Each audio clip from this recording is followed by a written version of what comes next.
আপনারা দেখছেন সংবাদ অন্নগতি। একটা সিদ্ধান্ত আমরা নিয়েছি, বাইরের নামি দামি আর্টিস্ট শিল্পী লাখ লাখ টাকা খরচ করে আমরা আনবো না। আমরা আমাদের বজবজ বিধানসভা কেন্দ্রের যে ছেলে মেয়েরা আছে, যারা নাচ গান নাটক আবৃত্তি যোগব্যায়াম করে, শুধু তারাই এই মঞ্চে সুযোগ পাবেন, বাইরের কেউ নয়। এটাও আমরা সিদ্ধান্ত নিয়েছি। তারা কোথায় যাবেন, তারা কোথায় দেখাবেন? ভালো হোক আর মন্দ হোক, অসংখ্য দরখাস্ত আমাদের কাছে এসছে।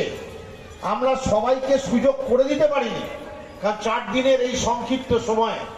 তবু যতটা সম্ভব আমরা অল্প অল্প করে হলেও প্রতিটা গ্রুপকে নাচ গান নাটক কবিতা আবৃত্তি যোগব্যায়াম প্রদর্শনী সেই আয়োজন আমরা রেখেছি 14 তারিখ পর্যন্ত।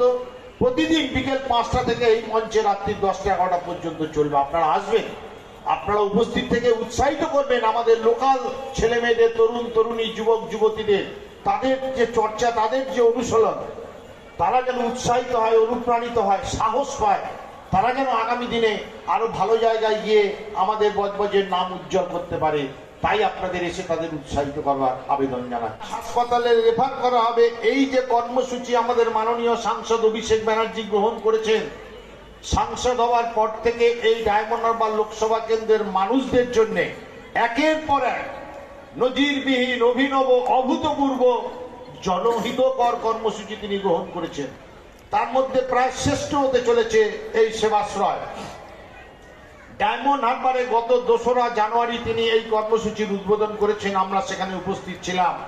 তিনি বলেছেন আমাদের যে অত্যন্ত গুরুত্ব দিয়ে স্বাস্থ্যই সম্পদ, সকলের সুস্বাস্থ্য আমাদের অঙ্গীকার, এই আত্মবাক্যকে স্মরণে রেখে এই সেবাশ্রয় কর্মসূচিকে সর্বাত্মক সফল এবং সাফল্যমণ্ডিত করে তুলতে হবে। মানুষ যাতে একজনও চিকিৎসার সুবিধা থেকে বঞ্চিত না হয়, সেই সেবাশ্রয় কর্মসূচি ডায়মন্ড হারবার লোকসভা কেন্দ্রের মধ্যে যে 7টি বিধানসভায় পর্যায়ক্রমে হবে।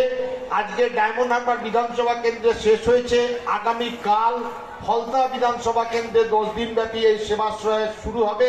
সেই জন্যে তার কাজে ব্যস্ত থাকতে হবে প্রায় সারা রাত। আগামীকাল তার উদ্বোধন ফলতায় 10 দিন ব্যাপী। তাই মাননীয় জাহাঙ্গীর খান উপস্থিত হতে পারবেন না বলে আমাদেরকে জানিয়েছেন, এবং তিনি শুভেচ্ছা জানিয়েছেন যে এই মেলা যাতে সার্থক হয়, সফল হয়, এই কামনা করেছেন। তাকেও আমরা ধন্যবাদ জানাচ্ছি।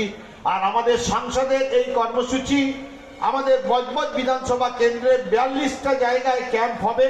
বজবজ পুরো এলাকায় 9টি জায়গায় ক্যাম্প হবে। আপনাদের ওয়ার্ডের মাননীয় কাউন্সিলররা সবাই আপনাদেরকে বিস্তারিত জানাবেন। হবে আগামী 22শে ফেব্রুয়ারি থেকে 3রা মার্চ, এই 10 দিন।